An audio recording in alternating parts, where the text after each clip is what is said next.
ಸರ್ಕಾರ ಹಾಗೂ ರಾಜಭವನದ ಮಧ್ಯೆ ಮತ್ತೊಂದು ಸಂಘರ್ಷ ಏರ್ಪಟ್ಬಿಡುತ್ತಾ ಅನ್ನುವಂತಹ ಕುತೂಹಲ ಇದೆ. ಯಾವ ವಿಷಯಕ್ಕೆ ಸಂಬಂಧಪಟ್ಟಂತೆ ಅಂತ ಹೇಳಿದ್ರೆ ಮುಸ್ಲಿಮರಿಗೆ ಮೀಸಲಾತಿ, ಆ ಗುತ್ತಿಗೆಯಲ್ಲಿ ಮೀಸಲಾತಿ ವಿಚಾರಕ್ಕೆ ಸಂಬಂಧಪಟ್ಟಂತೆ 4% ರಿಸರ್ವೇಷನ್ ಏನು ಪಾಸ್ ಮಾಡ್ಕೊಂಡ್ರಲ್ಲ ಮೊನ್ನೆ ಬಿಲ್ನ, ಸೊ ಇದು ಈಗ ರಾಜ್ಯಪಾಲರ ಅಂಕಿತ ಬೀಳ್ಬೇಕು, ಇದಕ್ಕೆ ಸೈನ್ ಹಾಕಬೇಕು. ಅದಾದ ನಂತರನೇ ಇದೊಂದು ಕಾಯ್ದೆಯಾಗಿ ಪರಿಣಮಿಸುತ್ತೆ. ಬಟ್ ಇಲ್ಲಿ ಗವರ್ನರ್ ಕಾನೂನು ತಜ್ಞರ ಸಲಹೆಗೆ ಚಿಂತನೆಯನ್ನು ಮಾಡ್ತಾ ಇದ್ದಾರಂತೆ. ಮಸೂದೆಗೆ ಸರ್ಕಾರದಿಂದ ಮತ್ತಷ್ಟು ಸ್ಪಷ್ಟನೆ ಕೇಳೋದಕ್ಕೆ ಸಿದ್ಧತೆಗಳು ಕೂಡ ಆಗ್ತಾ ಇದೆ ಅಂತ ಕೇಳ್ಪಡ್ತಾ ಇದ್ವಿ.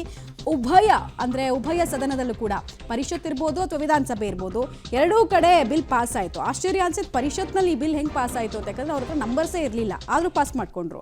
ಗವರ್ನರ್ ಕೋರ್ಟ್ನಲ್ಲಿ ಹೋಲ್ಡ್ ಆಗುತ್ತಾ ಅಂತ, ಯಾಕಂದ್ರೆ ಅಂಥದ್ದೊಂದು ಆಪ್ಷನ್ ಇದೆ. ಈ ಬಿಲ್ಲು ಸರಿ ಇಲ್ಲ ಅಂತ ಹೇಳಿ ವಾಪಸ್ ಕಳಿಸೋದಕ್ಕೂ ಆಪ್ಷನ್ ಇದೆ. ಒಂದ್ಸಲ ಹಂಗೆ ಕಳಿಸ್ಬೋದು, ಏನು ರೀಸನ್ ಕೊಡದೆ, ಸ್ಪಷ್ಟನೆ ಕೊಡದೆ ರಾಜ್ಯಪಾಲರು ಕಳಿಸ್ಬೋದು. ಬಟ್ ಎರಡನೇ ಸಲ ಕಳಿಸ್ಬೇಕಾದ್ರೆ ಲಿಸ್ಟಿಂಗ್ ಕೊಡಬೇಕು. ಅಂದರೆ ಇಂತಿಂಥ ರೀಸನ್ಗೆ ನಾನು ಇದನ್ನು ಹೋಲ್ಡ್ ಮಾಡ್ತಾ ಇದ್ದೀನಿ ಅಂತ ಹೇಳಿ ಬಿಡಬಹುದು. ಹಿಂದೆ ಈ ಥರ ಹೇಳಿದಂತಹ ಅನೇಕ ಉದಾಹರಣೆಗಳು ಕೂಡ ಇದೆ. ಬಿಜೆಪಿ ಅವರ ವರ್ಷನ್ ಏನಂತಂದ್ರೆ ಅವ್ರು ಹೇಳ್ತಾ ಇರೋದು ಇದು ಬರದೇ ಇಲ್ಲ, ಇದನ್ನ ಪಾಸ್ ಮಾಡೋದಕ್ಕೆ ಧರ್ಮಾಧಾರಿತವಾಗಿ ಕಾನ್ಸ್ಟಿಟ್ಯೂಷನ್ ಅಲ್ಲಿ ಅದಕ್ಕೆ ಇದಿಲ್ಲ, ಅನುಕೂಲ ಇಲ್ಲ, ಕೊಡೋದಕ್ಕೆ ಬರಲ್ಲ ಅಂತ ಅಂದ್ಬಿಟ್ಟು.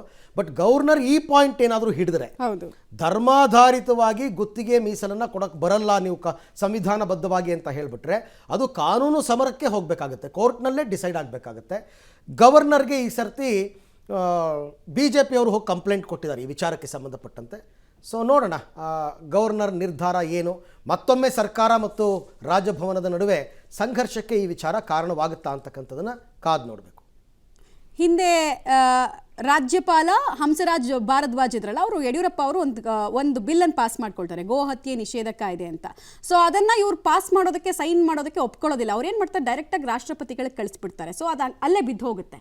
ಅದಾದ್ಮೇಲೆ ಬೊಮ್ಮಾಯಿ ಸರ್ಕಾರ ಬಂದಮೇಲೆ ಅದನ್ನು ಒಪ್ಪಿಗೆ ಮಾಡ್ಕೊಳ್ಳೋದು. ಸೊ ಈ ಥರದ್ದು ಅವಕಾಶ ಇದೆ, ರಾಷ್ಟ್ರಪತಿ ಕಳಿಸ್ಬೋದು ಅಥವಾ ಏನೋ ರೀಸನ್ನೇ ಕೊಡದೆ ವಾಪಸ್ ಕಳಿಸ್ಬೋದು. ಬಟ್ ಎರಡನೇ ಸಲ ವಾಪಸ್ ಕಳಿಸ್ಬೇಕಾದ್ರೆ ಒಂದು ರೀಸನ್ ಕೊಡಬೇಕು. ಇದು ಸುಪ್ರೀಂ ಕೋರ್ಟ್ನ ರೂಲ್ಸು.